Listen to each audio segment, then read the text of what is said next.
नमस्कार दोस्तों, मैं रोशन मेहता पीएसपी की डिजिटल क्लासेस में आपका स्वागत करता हूं। एक बार पुनः हम लोग ऑनलाइन प्लेटफॉर्म पे मिलने वाले हैं। तो आज की हमारी जो क्लास है वो है बीएससी थर्ड ईयर के लिए बॉटनी का सेकंड पेपर है, जिसमें हम टॉपिक करने वाले हैं photosynthesis. But first of all आपको ये पता होना चाहिए, इंट्रोडक्शन पता आपको होना चाहिए कि फोटोसिंथेसिस क्या है, प्रकाश संश्लेषण क्या है। तो पृथ्वी के सभी जीव अपनी भौतिक क्रियाओं के लिए और जैविक क्रियाओं के लिए उनको एनर्जी की रिक्वायरमेंट होती है। तो ये एनर्जी कहाँ से आती है? तो डेफिनेटली ये कहीं न कहीं से अपनी ये एनर्जी गेन करने के लिए न्यूट्रिशंस की सहायता लेते हैं, पोषक पदार्थों की आवश्यकता होती है। लेकिन ये पोषक पदार्थ जो भोजन जिसे हम कह रहे हैं वो उनको कहाँ से मिलती है? तो डेफिनेटली ये अगर हम देखें तो ये उनको प्लांट से ही मिलती है। तो पादप अपना स्वयं का भोजन तो बनाते ही बनाते हैं, वो पादप बाकी सारे जीवों के लिए भी भोजन बनाते हैं, जिसे हम कहते हैं। और ये जो पूरा प्रोसेस है भोजन बनाने का, जिसे हम कहते हैं प्रकाश संश्लेषण की क्रिया। तो प्लांट क्योंकि अपना भोजन स्वयं बना सकते हैं, उनमें ये कैपेसिटी होती है कि वो अपना फूड सिंथेसिस कर सकते हैं। तो इस वजह से प्लांट्स को हम इस कैटेगरीज में रखते हैं। न्यूट्रिशन के टॉपिक अगर रेफरेंस में देखें हम, तो प्लांट्स क्या है? ऑटोट्रॉफ है। ऑटोट्रॉफ मतलब स्वपोषी है, यानी ये अपना भोजन स्वयं निर्माण कर सकते हैं की क्षमता रखते हैं। लेकिन अगर हम दूसरी तरफ देखें जंतु यानी हम सब, जो कि हम डायरेक्टली और इनडायरेक्टली फूड के लिए, भोजन के लिए कहीं ना कहीं प्लांट्स पे डिपेंड होते हैं। तो हम किस कैटेगरी में आएंगे न्यूट्रिशंस की दृष्टि से? तो हम आएंगे हेट्रोट्रॉफ्स के अंतर्गत आते हैं। हेट्रोट्रॉफ्स यानी विषमपोषी, जिसे हम कहते हैं विषमपोषी, यानी वे जीव जो कि भोजन के लिए किसी न किसी अन्य जीव या किसी पर निर्भर रहते हैं। तो डेफिनेटली यहाँ पर हम जब बात कर रहे हैं कि हमारा भोजन कहाँ से आता है, तो डायरेक्टली और इनडायरेक्टली मैंने पहले बताया आपको कि हम प्लांट्स पे भोजन के लिए डिपेंड रहते हैं। तो प्लांट्स हेट्रोट्रॉफ्स हैं, सॉरी ऑटोट्रॉफ्स हैं, जबकि एनिमल्स सारे क्या है? हेट्रोट्रॉफ्स के अंतर्गत आते हैं। अब हम बात करते हैं कि ये प्लांट्स कैसे अपना फूड प्रिपेयर कर सकते हैं। तो जनरली ग्रीन प्लांट्स जो होते हैं या ग्रीन प्लांट के वो पार्ट जो ग्रीन होते हैं, तो ये हरे पादप जो होते हैं वो सूर्य के प्रकाश की उपस्थिति में कार्बनिक पदार्थों के निर्माण की क्रिया को संपन्न करते हैं। और यही जो प्रोसेस होता है जिसमें सूर्य की प्रकाश की उपस्थिति में कार्बनिक पदार्थों का जो निर्माण होता है, इसे हम प्रकाश संश्लेषण या फोटोसिंथेसिस कहते हैं। अर्थात प्रकाश संश्लेषण वह भौतिक जैव रासायनिक अभिक्रिया है जिस पर सभी जीव निर्भर करते हैं। क्योंकि पहले ही बताया मैंने आपको कि हम यानी एनिमल्स जो होते हैं वो फूड प्रिपेयर तो नहीं कर सकते हैं, लेकिन फूड के लिए कहीं ना कहीं प्लांट्स पे डिपेंड होते हैं और प्लांट्स ऑटोट्रॉफ्स होते हैं। तो डेफिनेटली ये प्रकाश संश्लेषण के द्वारा ही अपना भोजन बनाते हैं। तो हम कह सकते हैं कि प्रकाश संश्लेषण एक भौतिको जैव रासायनिक अभिक्रिया है जिस पर सभी जीव डायरेक्टली और इनडायरेक्टली क्या होते हैं? भोजन के लिए निर्भर करते हैं। अब हम बात करते हैं डेफिनेशन। तो प्रकाश संश्लेषण यानी फोटोसिंथेसिस को अलग अलग साइंटिस्ट ने अपने अपने हिसाब से अलग अलग तरह से डिफाइन किया हुआ है, अलग अलग तरह से अपनी परिभाषा दी है। जैसे एक परिभाषा के अंतर्गत हम बात करें, ग्रीन प्लांट यानी हरे पादप द्वारा प्रकाश ऊर्जा को, यानी प्रकाश ऊर्जा यानी विकिरण ऊर्जा को, प्रकाश ऊर्जा को रासायनिक यानी जैव रासायनिक ऊर्जा में परिवर्तित करने का जो प्रक्रिया होती है, जिसे हम प्रकाश संश्लेषण कहते हैं। मैं फिर से रिपीट कर रहा हूँ कि हरे पादपों के द्वारा प्रकाश ऊर्जा को यानी विकिरण ऊर्जा को अवशोषित कर उसे जैव रासायनिक ऊर्जा में संचित करने की, बदलने की जो प्रक्रिया होती है, उसे हम प्रकाश संश्लेषण कहते हैं। तो हमारा फर्स्ट है एग्जाम्पल, मैं बता दूं यहाँ पे कि लाइट एनर्जी है। ये लाइट एनर्जी फाइनली लाइट की प्रेजेंस में, सॉरी लाइट एनर्जी जो है वो ग्रीन प्लांट्स क्या कर रहे हैं? कन्वर्ट कर रहे हैं किसमें? बायोकेमिकल एनर्जी में। तो फर्स्ट डेफिनेशन के अकॉर्डिंग क्या है? सिंपली अगर हम देखें तो कि लाइट एनर्जी किस में कन्वर्ट हो रही है? बायोकेमिकल एनर्जी में कन्वर्ट हो रही है। और इसको कौन कर रहा है? तो इसे प्लांट यानी ग्रीन प्लांट इसको ये कंप्लीट कर रहे हैं या प्रोसेस को कंप्लीट कर रहे हैं। और इस प्रोसेस को हम कहते हैं फोटोसिंथेसिस। ओके, दूसरी एक परिभाषा है। दूसरी परिभाषा के अंतर्गत हम देखें तो दूसरी परिभाषा में प्रकाश संश्लेषण एक ऑक्सीकरण अपचयन अभिक्रिया है। ऑक्सीकरण अपचयन यानी ऑक्सीडेशन रिडक्शन प्रोसेस है प्रकाश संश्लेषण, जिसमें अगर आप देखोगे कि एक सिंपल रिएक्शंस में यहाँ पर आपको बता देना चाहूँगा प्रकाश संश्लेषण की जो रिएक्शन है जिसको हम अच्छे से जानते हैं, जिसमें मैं सिंपल लिख रहा हूँ, यहाँ पे बैलेंस इक्वेशन नहीं लिख रहा हूँ, जिसमें CO2 plus H2O will give C6H12O6। ये एक सिंपल हमारी इक्वेशन है। इस सिंपल इक्वेशन या स्केलेटल इक्वेशन को अगर हम देखें तो यहाँ पर दो चीज़ें हैं रॉ मटेरियल की फॉर्म में, CO2 और दूसरा है H2O। जहाँ पर आप देख सकते हो, यहाँ पर इस पूरी प्रोसेस के अंतर्गत, क्योंकि मैंने पहले ही बताया प्रकाश संश्लेषण एक ऑक्सीडेटिव एंड रिडक्टिव रिएक्शन है या एक ऑक्सीकरण अपचयन अभिक्रिया है, जिसमें वाटर मॉलिक्यूल जो है जिसका ऑक्सीडेशन हो रहा है। क्या हो रहा है यहाँ पर? ऑक्सीडेशन। किसका? जल के अणु का। तो क्या हो रहा है? ऑक्सीडेशन हो रहा है। जबकि CO2 मॉलिक्यूल जो है इसका यहाँ पर क्या होता है? रिडक्शन हो रहा है। तो इस तरह से इस ऑक्सीडेशन और रिडक्शन के फलस्वरूप प्रोसेस के रिजल्ट के फॉर्म में हमको क्या मिलता है? ग्लूकोज, जो कि एक कार्बनिक पदार्थ है। और इस कार्बनिक पदार्थ का निर्माण किस वजह से हो रहा है? तो CO2 के अपचयन और जल के ऑक्सीडेशन यानी ऑक्सीकरण की वजह से ये पूरा प्रोसेस हो रहा है। ओके, अब यहाँ पर प्रकाश, मैंने कह रहा हूँ कि यहाँ पर ये जो ऑक्सीडेशन और रिडक्शन जो हो रहा है, ये प्रकाश ऊर्जा का अवशोषण के द्वारा हो रहा है, प्रकाश की उपस्थिति में हो रहा है। तो ये प्रकाश को अवशोषण के लिए या प्रकाश को अवशोषित कौन करता है? तो हमें पता होना चाहिए कि प्रकाश का अवशोषण जो होता है, हम बचपन से पढ़ते हुए आ रहे हैं कि ग्रीन प्लांट जो होते हैं उनकी जो मेसोफिल सेल होती है या उन प्लांट्स के अंदर, कुछ सेल्स के अंदर क्लोरोफिल प्रेजेंट होता है। और ये क्लोरोफिल क्या होता है? एक तरह का वर्णक है। लेकिन केवल क्लोरोफिल ही इसके लिए रिस्पॉन्सिबल नहीं होता है। इस प्रकाश का अवशोषण क्लोरोफिल के साथ साथ कुछ सहायक वर्णक भी इसमें भाग लेते हैं, जैसे कैरोटीनॉइड्स है, फाइकोबिलिन्स है। जब हम इस टॉपिक पे जाएंगे क्लोरोफिल वर्णकों के बारे में बताऊंगा मैं आपको डिटेल में, वर्णक क्या है, किस तरह से ये काम करते हैं, तब हम इसके बारे में डिटेल में पढ़ेंगे। लेकिन आपको ये पता होना चाहिए कि प्रकाश का अवशोषण किनके द्वारा किया जाता है? तो प्रकाश का अवशोषण जो होता है वो वर्णकों के द्वारा किया जाता है। और ये वर्णक कितने प्रकार के हो सकते हैं? जनरली 3 टाइप्स के ये पिगमेंट्स होते हैं। 3 तरह के पिगमेंट्स क्लोरोफिल, कैरोटीनॉइड्स और फाइकोबिलिन्स होते हैं, जिसको हम डिटेल में बाद में पढ़ेंगे। अब हम बात करते हैं कि ये जो सभी वर्णक जो हैं ये कहाँ पर पाए जाते हैं, ये पिगमेंट्स कहाँ पर पाए जाते हैं? तो ये पिगमेंट्स जो होते हैं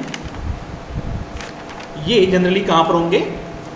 हरित लवक के अंदर पाए जाते हैं, जो भी हम बाद में भी इसको भी डिटेल में देखेंगे। अब हम बात करते हैं तीसरा जो हमारा डेफिनेशन है। तीसरा जो डेफिनेशन क्या है कि हरे पादपों द्वारा प्रकाश व जल की उपस्थिति में सरल कार्बनिक पदार्थों को जटिल कार्बनिक पदार्थों में बदलने का जो प्रोसेस होता है, जिसे हम प्रकाश संश्लेषण कहते हैं। फिर से रिपीट कर रहा हूँ, ग्रीन प्लांट्स जो होते हैं उनके द्वारा लाइट और वाटर की प्रेजेंस में सिंपल कार्बनिक पदार्थ यानी CO2 को एक कॉम्प्लेक्स कार्बनिक पदार्थ यानी ग्लूकोज के अंदर परिवर्तित करने की ये जो पूरी प्रोसेस होती है, जिसे हम प्रकाश संश्लेषण कहते हैं।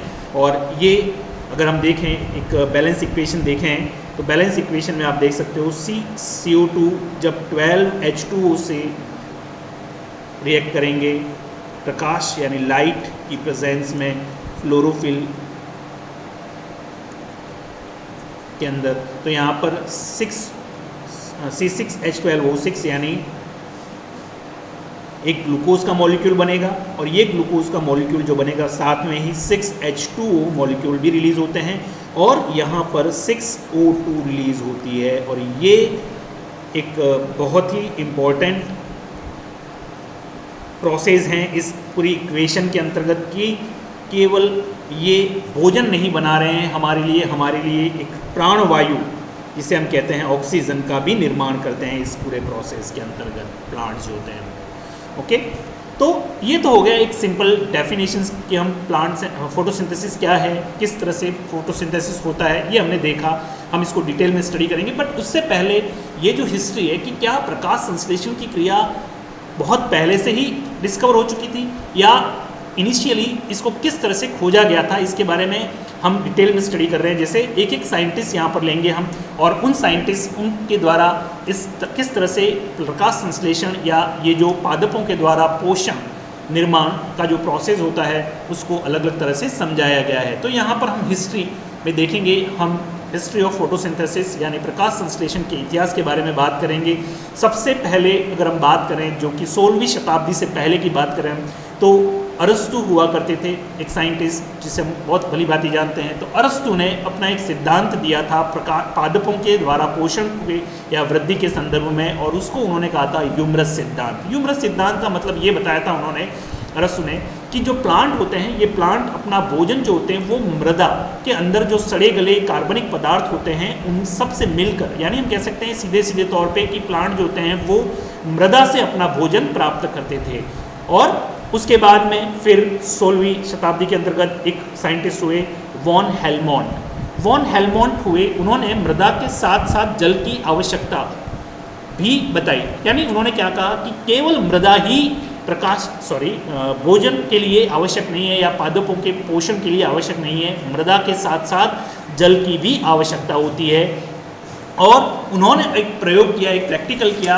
ये प्रैक्टिकल जो किया उन्होंने 2 किलोग्राम विलोए प्लांट लिए, विलो प्लांट लिए 2 किलो प्लांट तोल के लिए उन्होंने, और उनको तोली हुई मिट्टी के अंतर्गत यानी एक मेजरमेंट के थ्रू एक सॉइल ली गई और उस सॉइल के अंदर उनको ग्रो किया, और फिर उसको लगभग 5 साल तक वर्षा जल से उसको सींचा गया। 5 साल वर्षा जल तक सींचने के बाद में जब उन्होंने देखा कि ये जो विलो प्लांट था, उन्होंने जो 2 किलो विलो प्लांट लिया था वो लगभग 75 किलो के लगभग हो गया है।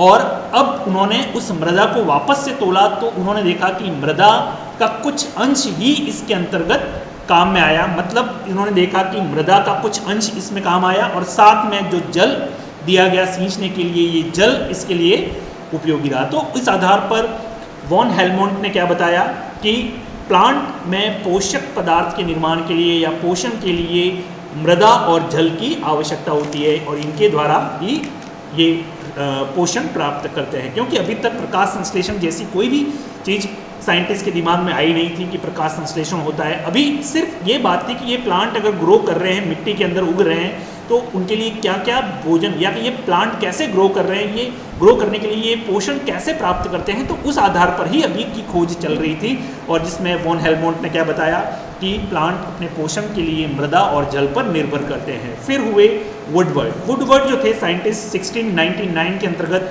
उन्होंने क्या बताया कि जल के साथ साथ ये मृदा और जल, लेकिन जल के अंदर केवल जल ही काफ़ी नहीं है, जल के अंदर कुछ गुलित खनिज लवणों की भी आवश्यकता होती है जो जल के अंदर गुलित अवस्था में प्लांट के द्वारा अवशोषित किए जाते हैं, और ये खनिज लवण और जल जो होते हैं वो प्लांट की ग्रोथ के लिए या पोषक के रूप में काम में आते हैं।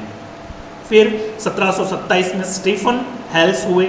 स्टीफन हेल्स ने क्या बताया कि पादप पोषण का कुछ अंश जो होता है वो पर्णों के माध्यम से वायु द्वारा भी लिया जाता है। मतलब यहाँ पर अगर हम देखें इनडायरेक्टली उन्होंने बताया कि केवल जल, मृदा और खनिज लवणों के साथ साथ कुछ अंश ऐसी भी होती है पादपों के द्वारा जो कि उनकी पत्तियों के द्वारा वायु से या वातावरण से अवशोषित किया जाता है, जिसको हम इनडायरेक्टली देखें। यहाँ पर कुछ हिंट्स मिल गई थी साइंटिस्ट को कि गैस एक्सचेंज जैसी कुछ घटनाएं होती है जिसमें प्लांट वातावरण से कुछ वायु या गैसों का अवशोषण करते हैं या लेते हैं जो कि उनके पोषण के लिए आवश्यक है। ये कुछ हिंट्स यहाँ पर मिली थी। फिर उसके बाद में 1772 में जोसेफ प्रिस्टले हुए। जोसेफ प्रिस्टले ने गैसों के आदान प्रदान के बारे में बताया। उन्होंने एक प्रैक्टिकल के द्वारा इसको समझाया कि उन्होंने क्या किया कि एक बेलजार लिया, बेलजार के अंदर उन्होंने एक चूहे को रखा और एक मोमबत्ती को जलते हुए रखा। उन्होंने कुछ टाइम बाद देखा कि मोमबत्ती बुझ जाती है और चूहा कुछ समय बाद में मर जाता है, और उन्होंने क्या कहा कि यहाँ पर वायु दूषित हो गई, या हम जो कह रहे हैं कि उस बेलजार के अंदर जो वायु थी उस वायु के अंदर दूषण हो गया, प्रदूषण हो गया, जिसकी वजह से मोमबत्ती बुझ गई और चूहा मर गया। लेकिन फिर उन्होंने यही प्रैक्टिकल एक प्लांट के साथ में किया। उन्होंने उस बेलजार के अंदर एक पॉटेड प्लांट को रखा, गमले के में लगा हुआ एक पादप लिया, और फिर उसी बेलजार के अंदर एक मोमबत्ती को जलते हुए रखा, और एक साथ में ही उन्होंने चूहे को भी उस बेलजार के अंदर रखा। अब उन्होंने देखा कि क्या हुआ, यहाँ पर चूहा जो था वो लंबे समय तक जीवित रहा, मोमबत्ती भी जलती रही।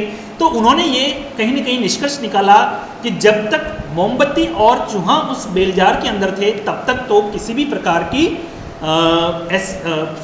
उस समय यहाँ पर वायु प्रदूषित हो गई थी, लेकिन जैसे ही वहाँ पर एक प्लांट को उसके अंदर रखा तो चूहा भी बच गया, मोमबत्ती भी जल रही है। मतलब ये निष्कर्ष निकाला गया यहाँ पर कि प्लांट जो होते हैं, पादप जो होते हैं, वो कहीं ना कहीं वायु को शुद्ध करने का काम करते हैं। और उन्होंने पहली बार ये बताया कि वायु का शुद्धिकरण जो होता है वो प्लांट के द्वारा किया जाता है, पादपों के द्वारा वायु का शुद्धिकरण किया जाता है। फिर हुए 1779 में जॉन इंगेनहाउस एक साइंटिस्ट हुए, उन्होंने हरे पादप प्रकाश की उपस्थिति में वायु को दूषित वायु को शुद्ध करते हैं, ये बताया। क्या बताया, मैं रिपीट कर रहा हूँ। अभी तक जो साइंटिस्ट थे जोसेफ प्रिस्टले ने क्या बताया कि प्लांट जो होते हैं वो वायु को शुद्ध करने का काम करते हैं, लेकिन उसको और ज़्यादा क्लियरिफिकेशन दिया जॉन इंगेनहाउस ने। उन्होंने बताया कि ये जो प्रक्रिया होती है वो प्रकाश की उपस्थिति में होती है, अर्थात प्रकाश की उपस्थिति में हरे पादप जो होते हैं वो अशुद्ध वायु को शुद्ध वायु में परिवर्तित कर देते हैं। ओके, फिर हुए 1782 की हम बात करें, जिन सैनिबियर एक साइंटिस्ट हुए। जिन सैनिबियर ने क्या बताया कि पादपों द्वारा O2 का निर्माण CO2 की उपस्थिति पर निर्भर करता है। मतलब यहाँ पर उन्होंने देखा कि वातावरण में O2 की सांद्रता जो होगी वो किस बात पर निर्भर करेगी कि प्लांट के द्वारा कितनी CO2 ली गई है। पादपों के द्वारा CO2 या हम उस एरिया में जितनी CO2 की सांद्रता ज़्यादा होगी उतना ही ज़्यादा O2 वो प्लांट मुक्त करेंगे। तो यहाँ पर यह भी क्लियर हुआ कि पादपों के द्वारा O2 का निर्माण जो होता है वो CO2 की उपस्थिति पर निर्भर करता है। जितनी ज़्यादा CO2 की उतनी ज़्यादा O2 वो मुक्त करने में सक्षम है। फिर 1804 में निकोलस थियोडर डी सॉसर एक साइंटिस्ट हुए। निकोलस थियोडर डी सॉसर ने क्या बताया कि प्रकाश संश्लेषण की जो प्रक्रिया है वो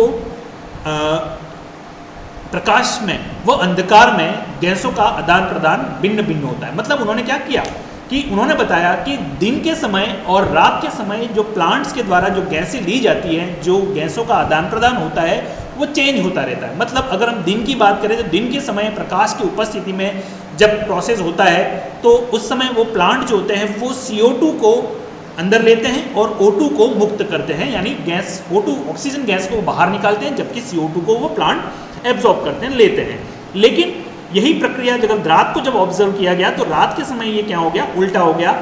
जब रात के समय उन्होंने देखा तो O2 को अंदर लिया जा रहा है और CO2 को बाहर निकाला जा रहा है। मतलब अगर हम समझें इसको तो दिन के समय यहाँ पर प्रकाश संश्लेषण की क्रिया होती है जिसमें CO2 को वो ले रही है और O2 को मुक्त कर रही है प्रकाश संश्लेषण के सह उत्पाद के रूप में, जबकि रात्रि के समय क्या हो रहा था, श्वसन की क्रिया हो रही होगी और उस समय O2 को अंदर लिया जा रहा था प्लांट के द्वारा और CO2 को मुक्त किया जा रहा था। लेकिन निकोलस थियोडर डी सॉसर को इन सब चीज़ों के बारे में इतना आइडिया नहीं थी। उन्होंने सिर्फ यही बताया कि पादपों के द्वारा प्रकाश में CO2 को अंदर लिया जाता है और O2 को बाहर निकाला जाता है, जबकि अंधकार में यानी रात्रि के समय O2 को अंदर लिया जाता है और CO2 को बाहर निकाला जाता है। फिर 1842 की बात करें, 1842 में एक और साइंटिस्ट आए, रॉबर्ट मेयर। रॉबर्ट मेयर ने क्या बताया, उन्होंने बताया कि हरे पादप जो है वो सूर्य की प्रकाश ऊर्जा को रासायनिक ऊर्जा में बदलते हैं। मतलब अब धीरे धीरे आप देख सकते हो कि जैसे जैसे इतिहास आगे बढ़ रहा है वैसे वैसे हम प्रकाश संश्लेषण की जो प्रोसेस है उसकी डेफिनेशन के नज़दीक पहुंच रहे हैं। मतलब हम कह सकते हैं कि ये जो हिस्ट्री है, अलग अलग साइंटिस्ट ने अपने अपने जो निष्कर्ष निकाले थे वो कहीं ना कहीं आज की जो डेफिनेशन है प्रकाश संश्लेषण की उसमें उनका कंट्रीब्यूशन रहा होगा, उनका कंट्रीब्यूशन 101% रहा होगा। ओके, तो रॉबर्ट मेयर ने क्या बताया, हरे पादप जो होते हैं वो सूर्य की प्रकाश ऊर्जा को रासायनिक ऊर्जा में बदलने की क्षमता रखते हैं। किसने बताया ये? रॉबर्ट मेयर ने बताया। फिर 1905 में एफ ब्लैकमैन हुए। एफ ब्लैकमैन ने क्या बताया कि प्रकाश संश्लेषण केवल प्रकाश रासायनिक अभिक्रिया ही नहीं है, ये एक जैव रासायनिक अभिक्रिया भी है। मतलब यहाँ पर एक वर्ड प्रकाश संश्लेषण का उपयोग किया जाने लगा था और प्रकाश संश्लेषण के बारे में एफ ब्लैकमैन ने बताया कि ये न केवल एक प्रकाश रासायनिक अभिक्रिया है बल्कि अपितु ये एक जैव रासायनिक अभिक्रिया भी है, जिसमें अगर हम देखें, अगर आज की डेफिनेशन के अकॉर्डिंग अगर हम देखें या प्रकाश संश्लेषण की प्रक्रिया के अंतर्गत देखें तो प्रकाश संश्लेषण में प्रकाश रासायनिक अभिक्रिया के अंतर्गत प्रकाशिकी अभिक्रिया को रखा जाता है और जैव रासायनिक अभिक्रिया के अंतर्गत अप्रकाशिकीय अभिक्रिया को हम रख सकते हैं। लाइट रिएक्शन को और लाइट डार्क रिएक्शन को हम इस तरह से क्लासीफाई कर सकते हैं आज की डेफिनेशन के अकॉर्डिंग। तो एफ ब्लैकमैन ने बताया कि प्रकाश संश्लेषण में प्रकाश रासायनिक अभिक्रिया के साथ साथ जैव रासायनिक अभिक्रिया भी है। फिर हुए 1937 की बात करें, 1937 में रॉबर्ट हिल हुए। रॉबर्ट हिल ने बताया कि प्रकाश संश्लेषण में O2 की विमुक्ति H2O से होती है। मतलब इससे पहले ये समझा जाता था कि यहाँ पर आप देख सकते हो कि प्रकाश संश्लेषण की क्रिया में CO2 और H2O दोनों यहाँ पर हैं, जिसमें दोनों में O2 ऑक्सीजन की उपस्थिति है। लेकिन ये O2 जो है, ये जो प्रकाश संश्लेषण की क्रिया में एक सह उत्पाद के रूप में मुक्त हो रही है, वो O2 CO2 से हो रही है या H2O से हो रही है। तो उन्होंने ये एक प्रैक्टिकल के थ्रू किया। उन्होंने प्रैक्टिकल बाद में किया, एस रूबेन और एन कामेन ने ये प्रैक्टिकल किया था। तो उन्होंने बताया कि ये जो वाटर जो होता है, जल जो होता है, उस जल से ऑक्सीजन की मुक्ति होती है, या हम कह सकते हैं कि ऑक्सीजन का जो विमोचन होता है वो H2O से होता है, न कि CO2 की से, यह प्रकाश की उपस्थिति में होता है। और इसी वजह से उन रॉबर्ट हिल के सम्मान में इस अभिक्रिया के अंतर्गत जो प्रकाश अभिक्रिया होती है उसको हम कहते हैं हिल अभिक्रिया, क्योंकि हिल अभिक्रिया में ही क्या होता है, हिल अभिक्रिया यानी प्रकाशिक अभिक्रिया के अंतर्गत ही जल का ऑक्सीडेशन होता है, और जल के ऑक्सीडेशन से O2 यानी ऑक्सीजन गैस जो होती है वो मुक्त होती है और अपचयन के लिए हाइड्रोजन आयन बनते हैं। तो ये रॉबर्ट हिल को एक सम्मान के तौर पे हम प्रकाश अभिक्रिया को क्या कहते हैं, हिल अभिक्रिया के नाम से भी जानते हैं। फिर हुए 1941 में एस रूबेन और एम कामेन, ये दो साइंटिस्ट हुए। उन्होंने क्या किया, इसको प्रैक्टिकली प्रूव किया। रॉबर्ट हिल ने जो बताया था उसको उन्होंने क्या किया कि एक आइसोटॉपिक O2 वाले जल का अणु लिया, आइसोटॉपिक ऑक्सीजन वाले जल के अणु को अपने प्रयोग में शामिल किया, और उन्होंने बताया कि जब प्रकाश संश्लेषण की क्रिया संपन्न हुई तो जो ऑक्सीजन मुक्त हुई वो आइसोटॉपिक O2 थी, आइसोटॉपिक था। तो सीधी सी बात है, क्योंकि जल के अणु से हमने जो आइसोटॉपिक मॉलिक्यूल लिया था O2 का, वो कौन सा, जल में था। तो यहाँ पर जो O2 मुक्त हुई होगी वो कहाँ से हुई होगी, जल से मुक्त होगी, न कि CO2 से। तो इस तरह से उन्होंने एस रूबेन और एस कामेन ने रॉबर्ट हिल का जो कॉन्सेप्ट था उसको उन्होंने प्रूव कर दिया प्रैक्टिकली। फिर 1960 में हिल एवं बेंडोल साइंटिस्ट हुए। उन्होंने क्या बताया कि प्रकाश संश्लेषण कि प्रकाश की अभिक्रिया वास्तव में इलेक्ट्रॉन ट्रांसपोर्ट प्रोसेस है। मतलब इलेक्ट्रॉन के स्थानांतरण का क्रिया है या प्रोसेस है क्या, प्रकाशीय की अभिक्रिया, जिसमें दो स्टेप्स होती है। पहली स्टेप्स के अंदर में साइटोक्रोम जो होता है उसका ऑक्सीडेशन और अपचयन होता है, और दूसरी स्टेप के अंदर ATP और NADPH2 का निर्माण होता है। ऐसा किसने बताया, हिल और बेंडोल ने प्रैक्टिकली इसको प्रूव किया। फिर बिडवेल हुए। बिडवेल ने प्रकाश संश्लेषण की दोनों अभिक्रियाओं को, प्रकाशिकी अभिक्रिया एवं अप्रकाशिकी अभिक्रियाओं को ये नाम दिया। प्रकाशिक अभिक्रिया जिसमें इलेक्ट्रॉन ट्रांसपोर्ट रिएक्शंस होती है, और अप्रकाशिक अभिक्रिया जिसको उन्होंने कार्बन अभिक्रियाएं कहा, क्योंकि अप्रकाशिक अभिक्रिया यानी केल्विन साइकिल जो हम देखते हैं आज के जनरेशन में, आजकल में, वो केल्विन साइकिल बहुत सारी कार्बनिक अभिक्रियाओं का एक समूह मानी जाती है, और इस वजह से उसको हमने क्या कहा, कार्बनिक अभिक्रियाएं के नाम से उसको बताया। किसने, बिडवेल ने ये नाम दिया, और ये 1979 में। और इस तरह से हमने आज के इस वीडियो में देखा किस तरह से प्रकाश संश्लेषण की जो क्रिया है उसका इतिहास रहा है। और आगे की क्लास में हम इसी टॉपिक को कंटिन्यू करेंगे, जिसमें हम बात करेंगे प्रकाश संश्लेषण की जो क्रिया हो रही है वो प्लांट के अंदर हो रही है, लेकिन प्लांट के अंदर कहाँ पे हो रही है। मतलब हम पहुँचेंगे स्पेसिफिक एड्रेस पे जहाँ पर कि फोटोसिंथेसिस की प्रोसेस कंप्लीट होती है। तो आज के लिए इतना ही, फिर मिलते हैं अगली क्लास में। तब तक के लिए धन्यवाद, थैंक यू वेरी मच।